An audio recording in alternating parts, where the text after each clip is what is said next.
En 1930, Alemania está sumida en la Gran Depresión. Las fábricas cierran. El desempleo alcanza los 4,5 millones de personas. La población se muere de hambre. Y el caos ha vuelto a las calles. Un hombre había predicho todo esto. Adolf Hitler, el ex recluso, parece un profeta. Afirma que solo hay una solución: ponerlo a él al mando. ¿Pero sabe realmente el pueblo alemán lo que le espera? Esta es la historia de cómo Adolf Hitler subvierte el proceso democrático y se hace por fin con el poder en Alemania.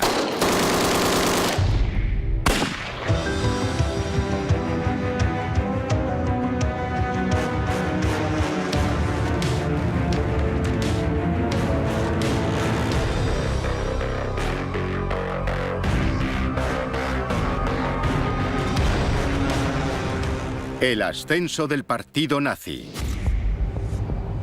Toma de poder. Berlín, septiembre de 1930. Mientras Adolf Hitler y su partido nazi se preparan para las elecciones generales de septiembre de 1930, Alemania sufre una debacle económica. Hitler culpa de ello al gobierno democrático de Weimar, impuesto a Alemania tras la Primera Guerra Mundial. Él había advertido de los peligros de confiar en los préstamos estadounidenses antes del crack de Wall Street. Ahora que los prestamistas reclaman su dinero, el país se encuentra en una situación desesperada. Y lo único que ofrece el gobierno es austeridad. La política es de recortes, recortes, recortes y más recortes. Y esto deprime la economía, empeora la situación y aumenta el desempleo. Alemania parece sumida en un ciclo interminable de boom y depresión, miseria y desempleo elevado. Pero para Hitler, esta situación desastrosa es una oportunidad. La persona más entusiasmada es Hitler, porque ahora parece un gurú. Él ha predicho que esto ocurriría, y ha ocurrido. Y por supuesto, mucha gente cambia de bando cuando se demuestra que alguien tenía razón. Hitler y su hombre de la propaganda, Joseph Goebbels, tienen un plan maestro: conseguir el poder en Alemania por medios democráticos. Goebbels se lanza a una campaña diseñada para apelar directamente al sufrido pueblo alemán. Era muy directo y muy simple. A saber, pan, trabajo, libertad. Eslóganes directos que ofrecían una visión elevada y noble de cosas que escaseaban en Alemania. Hay un póster muy famoso en el que se muestra a una serie de personas en plena depresión y en el que pone la última esperanza de Alemania, Hitler.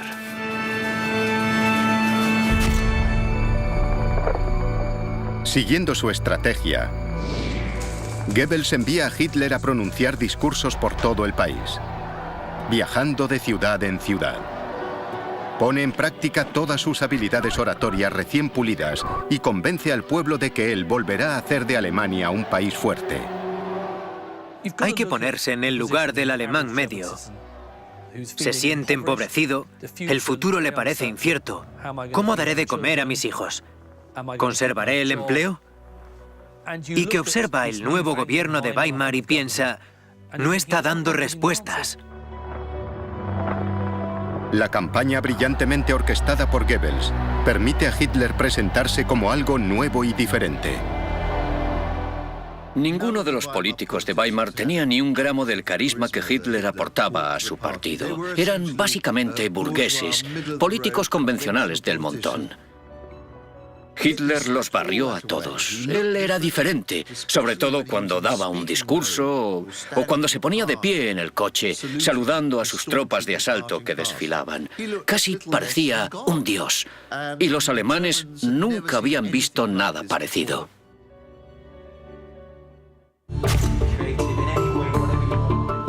Pero no es solo su imagen. Hitler tiene una política nueva y radical. Promete cambiar el rumbo de la economía, negándose a pagar las compensaciones de guerra a los aliados, fijadas en el Tratado de Versalles tras la Primera Guerra Mundial. Y promete a los agricultores desesperados del rural, que han sido testigos del desplome de los precios de la agricultura, una vida mejor. Afirma que toda la miseria que ha caído sobre las comunidades rurales se debe al crack de Wall Street. Uníos al partido nazi y os ofreceremos algo nuevo, un trato nuevo para el votante rural. Sobre todo, se compromete a dar trabajo a los parados.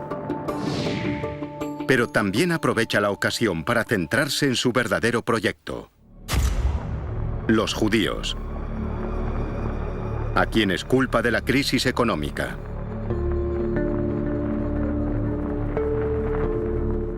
Decía que todo era una conspiración judía. Esa idea siempre había estado ahí. Nuestros problemas, que pueden ser menores o más intensos, siempre están ahí. Y su origen es judío. Los grandes banqueros del mundo son judíos. Es una conspiración internacional de los judíos para controlar a las naciones civilizadas. El pueblo estaba preparado para creer eso.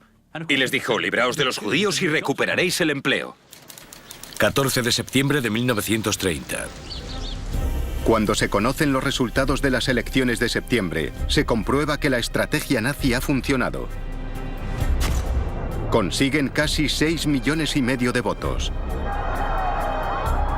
En las últimas elecciones, las de 1928, habían conseguido solo 810.000. Su representación en el Reichstag, el Parlamento alemán, pasa de 12 escaños a 107. Solo 36 menos que el partido más importante de la coalición gobernante, los socialdemócratas. Los nazis son ahora el partido más popular de Alemania.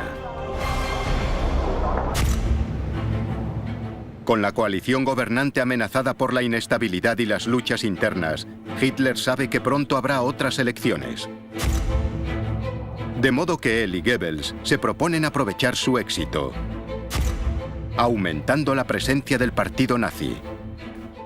Hitler dijo: quiero que me vean, quiero que Alemania nos vea. Dijo: la propaganda es lo primero, las ideas lo segundo. Su mejor arma propagandística son las concentraciones. Desde 1927, los nazis celebran su concentración anual en la ciudad medieval de Nuremberg. Unos 150 kilómetros al norte de Múnich, es una de las regiones que más simpatiza con la causa nazi.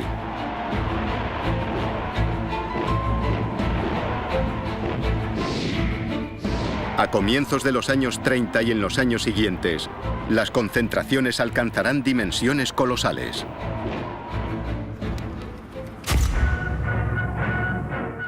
Hitler sabía casi instintivamente qué funcionaba, qué llegaba a las masas. Las avenidas decoradas con flores y símbolos nazis están rodeadas por todas partes por los camisas pardas uniformados de las SA. Los hombres desfilaban en filas inmaculadas con sus uniformes perfectos. Había esvásticas rojas y negras en enormes pendones. Hasta el más mínimo detalle de las insignias, medallas, canciones, música, desfiles, está estudiado con suma atención. Y con todo ello buscan presentar al partido nazi como una organización de orden, unidad, lealtad y disciplina.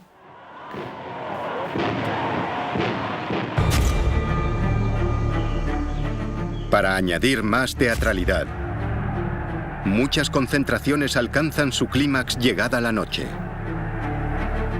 Los nazis hacían un uso muy efectivo de los efectos especiales de iluminación. Organizaban procesiones con antorchas. No era un acontecimiento político formal. Era una comunión espiritual de toda la nación. Y la culminación de una experiencia casi religiosa. Con las masas expectantes y ansiosas, se produce por fin el momento culminante, la llegada de Hitler. Otro elemento más de manipulación del público, minuciosamente planeado. No hay constancia de que comenzase un discurso a la hora fijada. Se retrasaba 20 minutos, a veces 40, a veces una hora, hora y media. Creaba expectación. ¿Cuándo vendrá? ¿Vendrá? Entonces se oía un murmullo. Sí, ya se acerca. Y el murmullo recorría el enorme auditorio. Entonces, desde el fondo, Hitler aparece caminando y las luces lo iluminan. Tras el acompañamiento de tambores, fanfarrias y saludos nazis, Hitler comenzaba su discurso.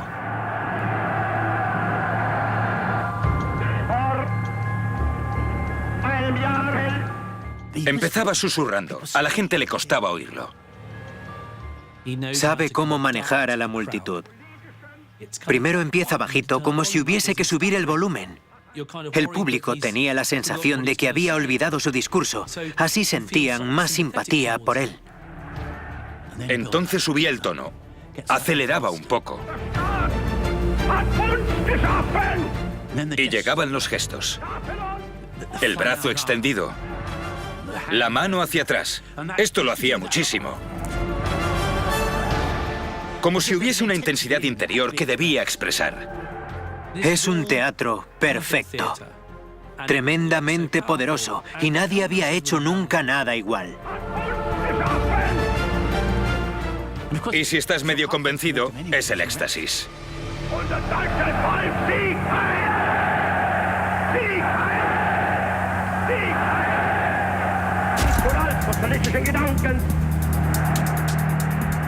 Pero si sus incondicionales creen que lo conocen, se equivocan. Entre bastidores, se está fraguando un escándalo en su vida personal, que está a punto de amenazar su recién ganada popularidad.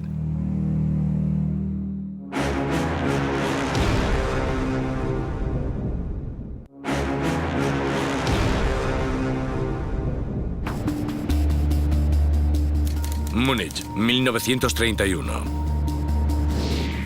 La estrella de Adolf Hitler está en alza. Su imagen pública es la de un hombre entregado devotamente a su causa.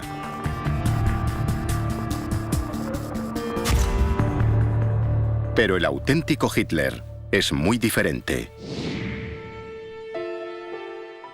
En privado, se ha enamorado. El objeto de sus atenciones es una chica de 23 años, hija de su hermanastra Angela. Su nombre es Geli Raubal. Le tenía muchísimo cariño. La llevaba a todas partes. Si salían a tomar un café a la ciudad, ella iba. Allá donde fuese él, iba Geli.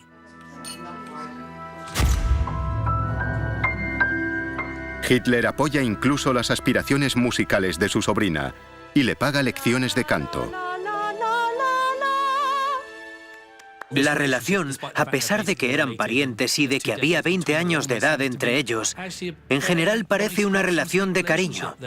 Salen a pasear juntos, a comer juntos. Incluso hoy, la naturaleza exacta de la relación sigue siendo motivo de especulación. Parece que no era sexual. Tal vez suene raro, pero era posesión sin sexo, si es que existe ese tipo de fenómeno. Es fascinante que un hombre con tal poder fuese tan contenido en eso. Puede que simplemente fuese asexual.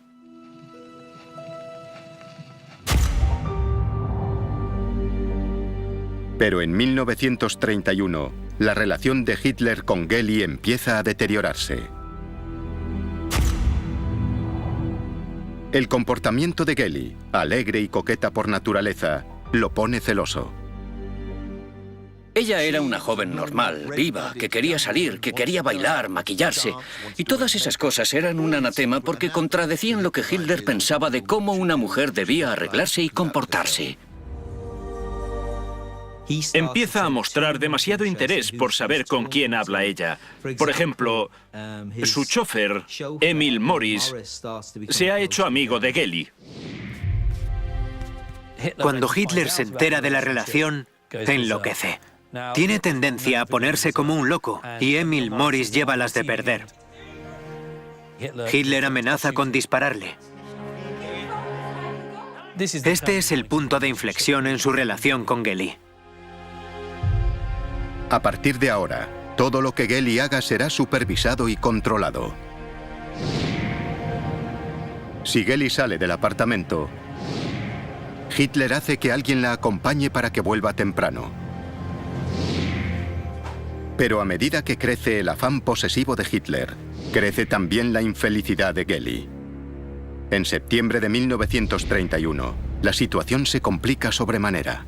Geli está abatida y se siente desgraciada, como lo estaríamos todos si estuviésemos recluidos por un hombre al que ella describía como un monstruo. Hitler no la dejaba ir a ningún lado y al parecer ella había establecido una relación con un joven de Viena. No es solo que haya conocido a un joven, sino quién es ese hombre. El crimen que había cometido ese joven a ojos de Hitler era ser judío. Obviamente para Geli no es la mejor de las relaciones si quiere mantenerla a espaldas de Hitler. La situación alcanza un momento crítico. El 18 de septiembre, Hitler se prepara para ir a una reunión nazi en Nuremberg, cuando Geli se pone histérica. Ella quiere salir e ir a clases de canto en Viena. La tensión aumenta. Los testigos oyen discusiones violentas en el apartamento. El vecino de al lado declara que una vez Hitler salió de casa, se volvió antes de subir a su Mercedes con chofer y gritó: «No irás a Viena», y se acabó.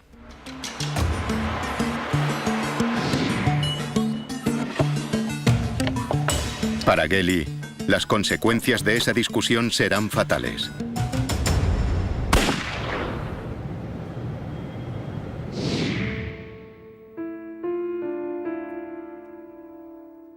La trágica muerte de la estudiante de música de 23 años se convierte en noticia en todo el mundo.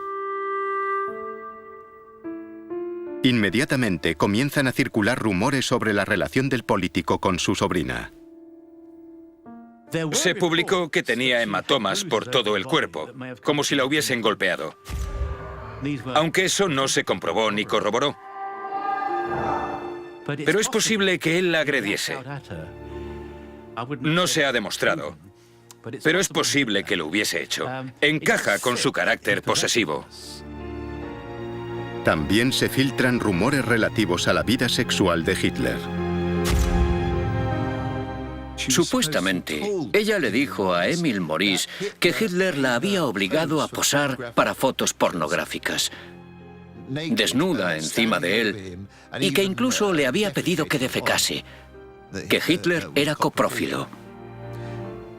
Estos rumores fueron aprovechados por los rivales políticos de Hitler, especialmente por los socialdemócratas, y fueron publicados en varias revistas socialdemócratas, aunque nunca se demostró, eso que quede claro.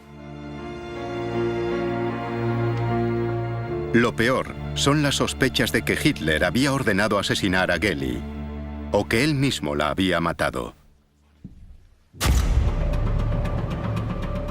Para el aspirante a Führer y para los nazis, los efectos políticos potenciales de la muerte de Geli son enormes.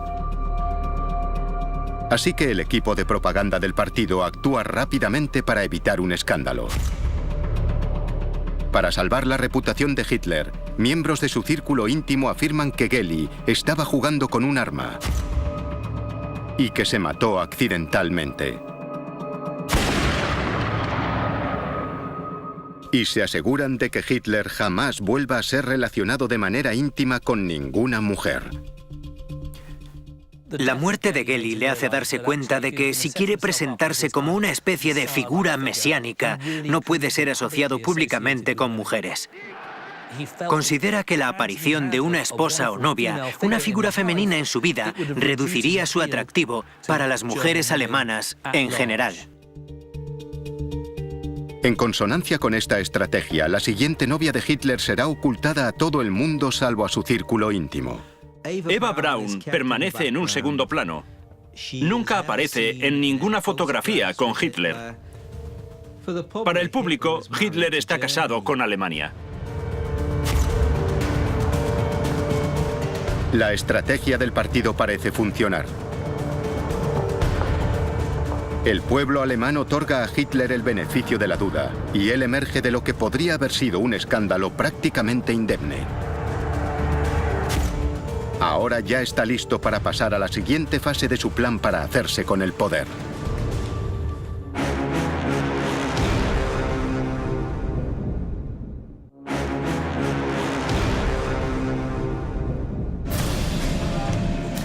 Alemania, febrero de 1932. Tras haber sobrevivido a un escándalo personal, la determinación de Hitler de llevar a su partido al poder nunca ha sido mayor.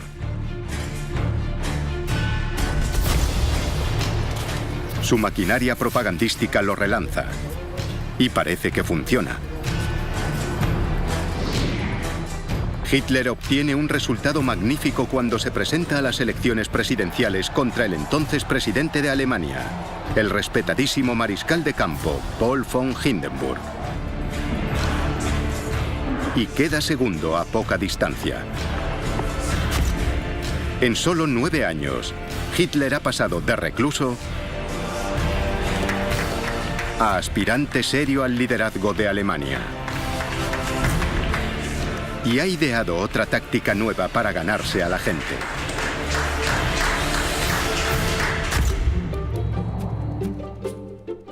Crea una serie de postales y catálogos en colaboración con el fotógrafo nazi Heinrich Hoffmann.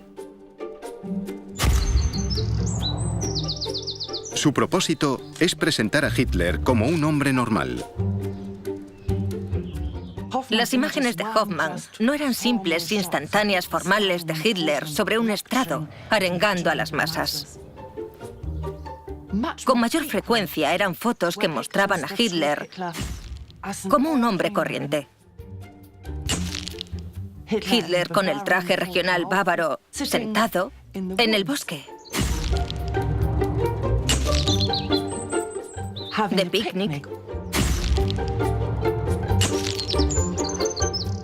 Hitler jugando con un perro.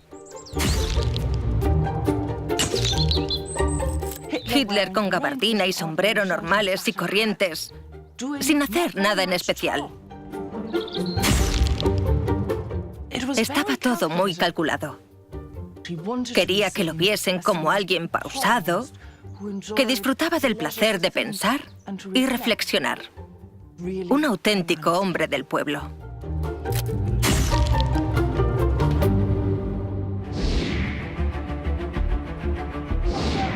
Tras las elecciones presidenciales, Hitler se propone aprovechar su creciente popularidad.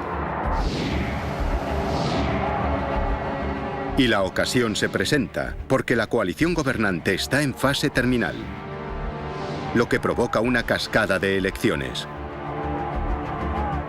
En 1932 parecía que Alemania estaba envuelta en una campaña electoral permanente. Había tantas elecciones nacionales y locales que era evidente que ningún partido podría gobernar en el Reichstag, que la democracia se había encallado y que no había estabilidad. 2 elecciones, en julio y noviembre de 1932, ven cómo los nazis duplican prácticamente sus apoyos de 1930. Ya son el partido más importante del Reichstag. No llega para hacerse con el poder, pero sí para paralizar el gobierno. Hitler aumenta la presión sobre el achacoso presidente Hindenburg y exige ser nombrado canciller, el equivalente alemán a presidente del gobierno. Pero Hindenburg no confía en él y se niega rotundamente.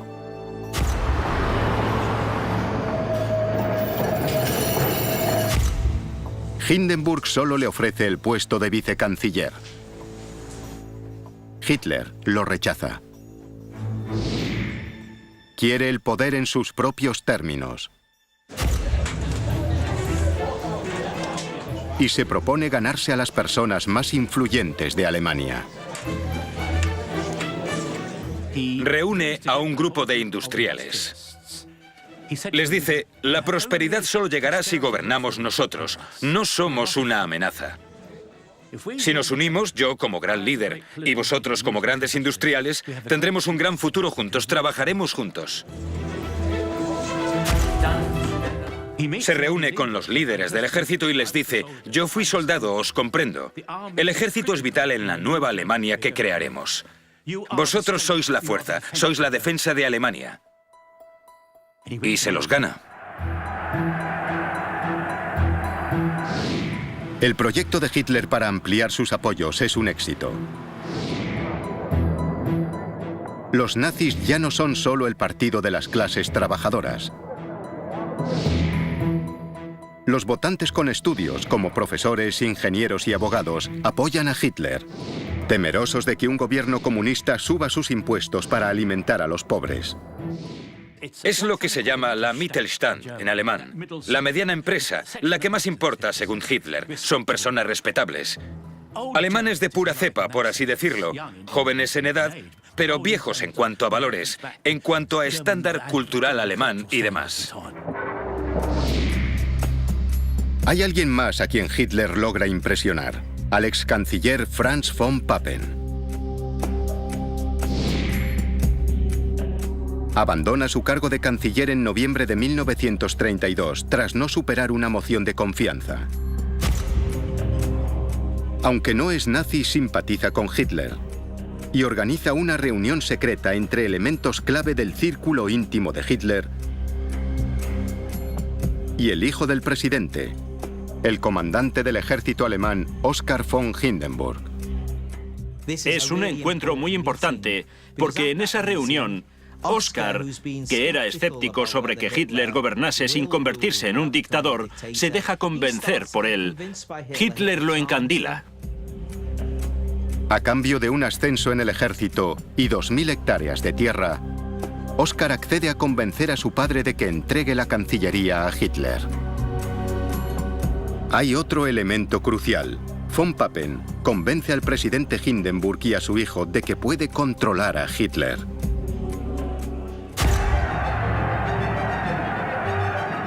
Una semana más tarde, el presidente accede. 30 de enero de 1933. Hitler es nombrado canciller de Alemania.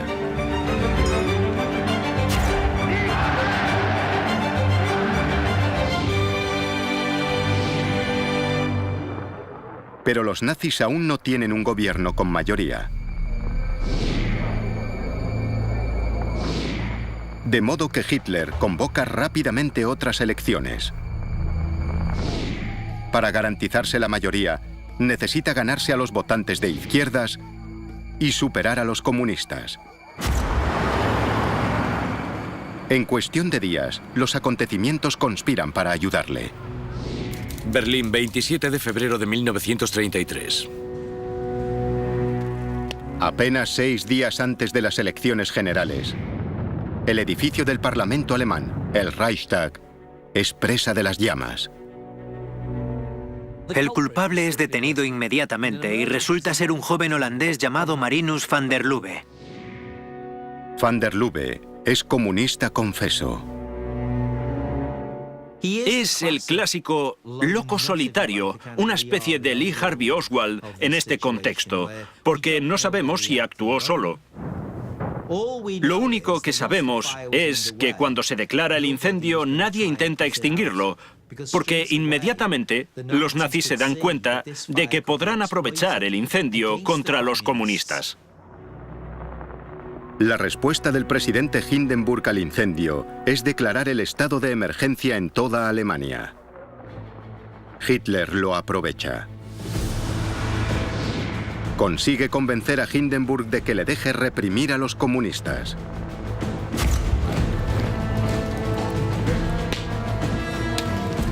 Como canciller, Hitler puede poner en marcha a la policía del Estado, además de a los camisas pardas de las SA y a las SS. Las SA y las SS están desbocadas. Y con el apoyo de la opinión pública, porque la mayoría creen que la quema del Reichstag, el gran símbolo del constitucionalismo alemán, ha sido un ataque comunista. 4.000 políticos y simpatizantes comunistas son golpeados, encarcelados y asesinados, lo que destruye al partido como fuerza política. Pero ni eso es suficiente para que Hitler se haga con el poder.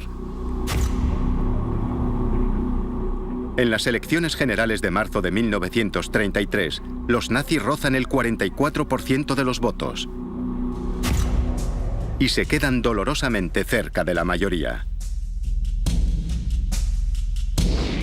De modo que Hitler debe encontrar la forma de saltarse el proceso democrático.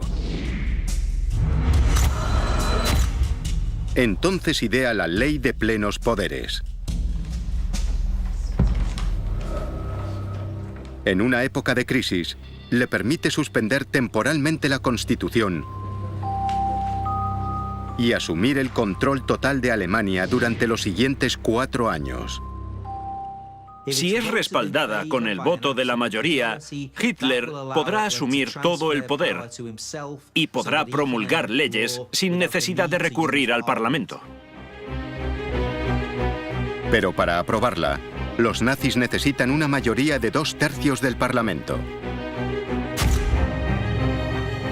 Hitler intenta entonces ganarse al partido de centro, católico y clave para la coalición. Les garantiza que su partido seguirá existiendo, que se conservarán las libertades civiles de la Iglesia, así como la influencia católica en la cultura y educación alemana. Berlín, 23 de marzo de 1933. Hitler expone su defensa de la ley de plenos poderes en un discurso ante el Parlamento. Promete poner fin al desempleo y afirma que promoverá la paz con Francia, Gran Bretaña y Rusia. Cuando el enfermo y debilitado presidente Hindenburg acepta la ley, el Reichstag es invitado a votarla. Todo el esfuerzo de Hitler finalmente da sus frutos. Con un contundente 441 a 94, los nazis obtienen la mayoría de 2/3 que necesitan para aprobar la ley de plenos poderes. Irónicamente, el procedimiento democrático ha entregado a Hitler el poder para hacer lo que desee, sin la aprobación parlamentaria. Entregaba a Hitler poderes dictatoriales, poderes de los que ningún líder alemán había disfrutado en mucho tiempo. Hitler por fin tiene la autoridad que ansiaba desde hacía tanto tiempo. Pronto, revelará lo que realmente es.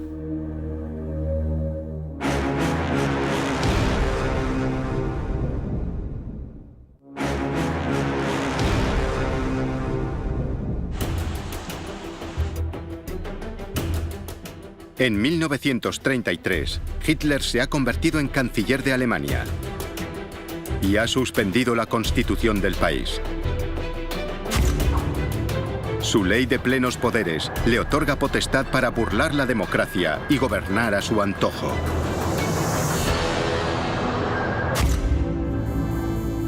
Entre las primeras decisiones que toma está la de ocuparse de las amenazas a su poder, tanto dentro como fuera de su partido. La mayor amenaza interna es Ernst Röhm. Röhm es uno de los primeros miembros del partido nazi e íntimo amigo de Hitler. Es también el fundador y líder de los camisas pardas de las SA, el ejército de matones del partido, cuyas tácticas intimidatorias han tenido tanto peso en el ascenso de Hitler. Había bastantes ansias de poder en el partido nazi entre los camisas pardas. Ellos creían, no sin cierta razón, que habían sido el ariete que había abierto las puertas del poder a los nazis. En 1934, las SA tienen 4,5 millones de miembros y superan con creces en efectivos al ejército alemán. Entre el equipo más próximo a Hitler crece la preocupación de que Röhm utilice a sus hombres para hacerse con el poder. Röhm empieza a dar discursos en los que pide que las SA se conviertan en el ejército del pueblo. Y eso pone muy nervioso al ejército alemán. Y Röhm ha cometido otro crimen. Alemania sigue siendo un país profundamente conservador. Y Röhm es homosexual.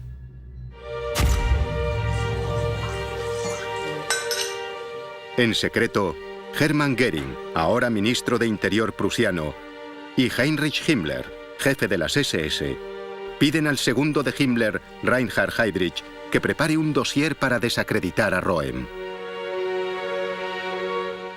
A finales de junio del 34, sorprendentemente aparecen pruebas de que Röhm es un traidor. Hay documentos que demuestran que ha recibido millones de marcos del gobierno francés para intentar derrocar a Hitler en su nombre.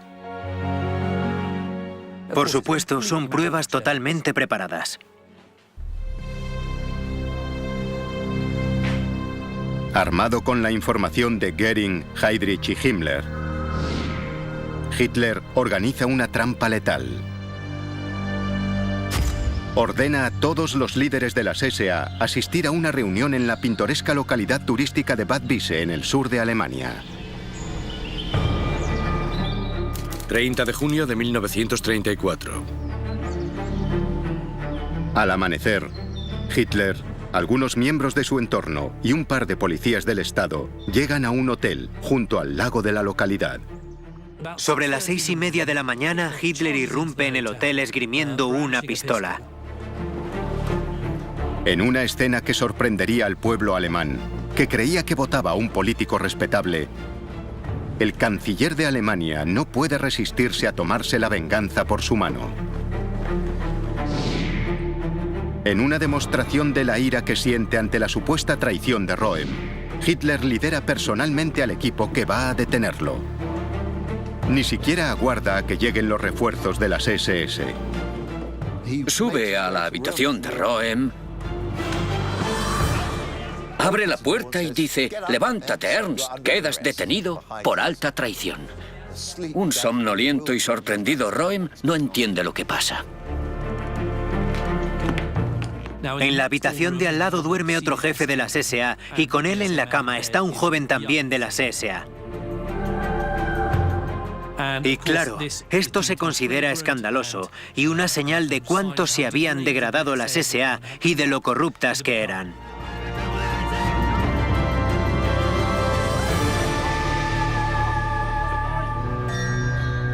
En las 24 horas siguientes, otros 200 oficiales de las SA son detenidos.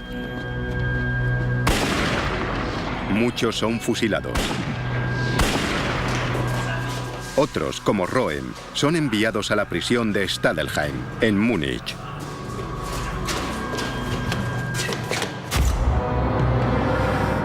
Pero Hitler no se ocupa solo de sus rivales internos. Él y Goebbels han elaborado una lista de rivales políticos y viejos enemigos, a los que también consideran traidores. Ahora comienza la siguiente purga. Una llamada telefónica en clave de Goebbels a Göring pone en marcha el que será uno de los sucesos más famosos en la historia de los nazis. 1 de julio de 1934. Al día siguiente, Hitler es el anfitrión de una merienda en el jardín de la Cancillería en Berlín, para su gobierno y sus familias. Mientras Hitler celebra esta fiesta, comienza la noche de los cuchillos largos, al más puro estilo del Padrino 2. Es como una peli de mafiosos.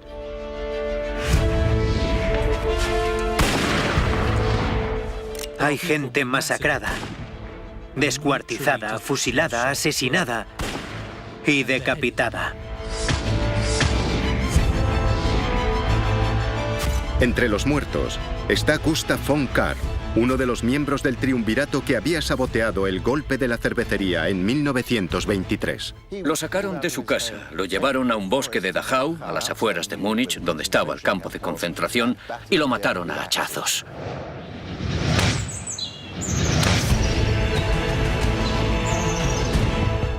El ex canciller, el general von Schleicher, fue abatido a tiros en su casa en cuanto abrió la puerta.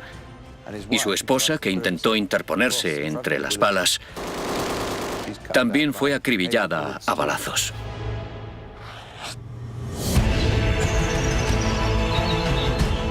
Un crítico musical llamado Willie Smith fue confundido con uno de las SA que se llamaba igual, y murió tiroteado en Múnich. Hubo muchos casos como el suyo.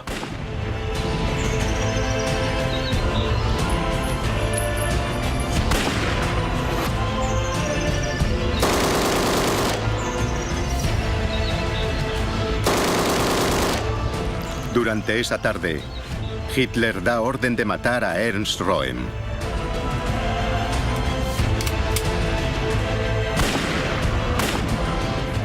Las SS le disparan en su propia celda.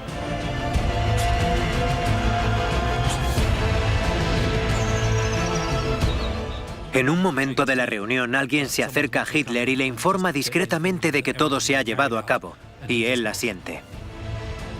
La noche de los cuchillos largos fue la forma de Hitler de zanjar las cosas con la derecha y con la izquierda, y fue el aviso para el mundo de que Alemania estaba gobernada por gánsteres. La noche de los cuchillos largos es anunciada por Hitler en persona en un discurso al gobierno el 13 de julio de 1934. Según datos oficiales, solo murieron 77 personas. Pero la cifra real supera las 400. Y Hitler justifica todo lo que ha hecho. En ese momento, yo era responsable del destino del pueblo alemán. Y por lo tanto, me erigí en juez supremo de los alemanes. Yo di la orden de abatir a los cabecillas de esta traición.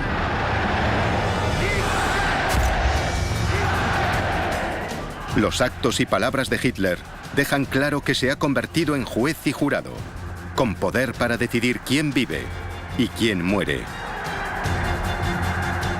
La noche de los cuchillos largos dejó claro no solo a Alemania, sino al mundo, que la más mínima oposición a los nazis conllevaba un riesgo para la propia vida. Si estaban dispuestos a eliminar a los que habían sido sus allegados y amigos, podían eliminar a cualquiera. 2 semanas después, fallece el presidente Hindenburg a los 87 años. Hitler abole la presidencia y se proclama líder supremo de Alemania.